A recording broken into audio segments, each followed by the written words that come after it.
नाज़िन मसनवडी में करोड़ रुपयनि जी लागत सां तामीर थींदड़ कॉलेज जो कमु रोलड़ जो शिकार आहे। वधीक तफ़सील ॿुधाए रहियो आहे अशरफ मंगरियो।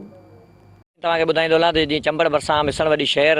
जे भरिसां ई जीअं त सुल्तानाबाद रोड ते जीअं त ही क़ाइमु जेको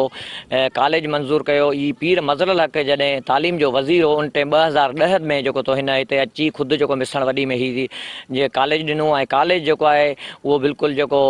करोड़े रुपयनि जो जेको ठीको आहे ठीको ॾिनो वियो उहो ठेकेदार ख़बर ई न आहे केॾांहुं अधु में छॾे कमु जेको सो रोलड़े जो शिकार थी चुको आहे ऐं दीवारूं जेके किरण ते लॻियूं आहिनि ऐं कॉलेज जे भरिसां ख़बर ई न आहे केरु ऐं किथां खां जेको सो पाणी छॾे रहियो आहे ऐं दीवारूं जेको तव्हां ॾिसी सघो था कैमरा जी अख सां पाणी जे करे जेको दीवारूं आहिनि बिल्कुलु कमज़ोर थी चुकियूं आहिनि ऐं इहो बि तव्हांखे ॿुधाईंदो हलां त जीअं त हिते जेको को बासर माण्हू आहे जंहिं पंहिंजो घर जेको आहे उहो हिन कॉलेज जे अंदरि जीअं क़ाइमु करे छॾियो आहे ऐं उन में जीअं त ॿकरियुनि जो हिकिड़ो वाड़ो जेको आहे उहो बि कॉलेज जे अंदरि क़ाइमु थी चुको आहे। हिन महिल ताईं चूंडियल नुमाइंदा जेके आहिनि ज़िले टंडोलियार सां लाॻापियल कंहिं बि जेको सो हिन ते वार नाहे लधी ऐं MP इमदाद पिताफ़ी ऐं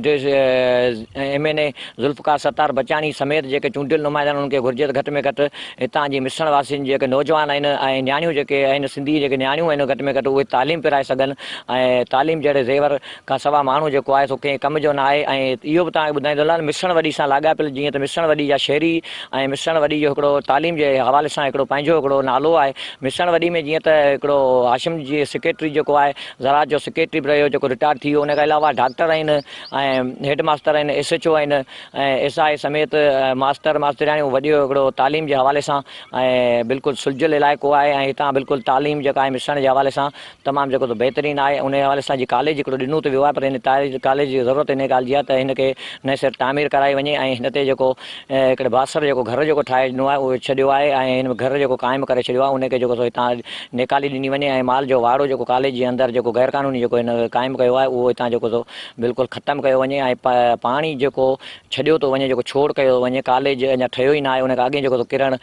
जो ख़दशो आहे ऐं डिप्टी कमिश्नर टंडोलिया रशीद अहमद ज़रदारी SSP टंडोलिया रुख़सार खावर खे घुरिजे त हिन कॉलेज ते जेको बासर जेको माण्हू जेके आहिनि उहे जेको सो माल जो वाड़ो ठाहे ऐं जेको घर क़ाइमु करे रहिया आहिनि उनखे फ़ौरन जेको सो निकाल कयो वञे। मिसण जे शहरनि जो इहो मुतालबो आहे त हिन कॉलेज खे ॿीहर जेको सो जीअं त हिनखे ॿीहर तामीर करायो वञे त जीअं असांजे जेके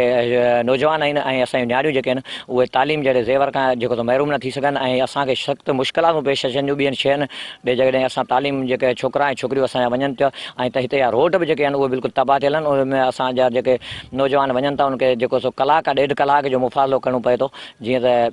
हिननि जे लाइ इहे सहूलियतूं ॾिनियूं वञनि ऐं कॉलेज खे ॿीहर तामीर कराए वञे। जी।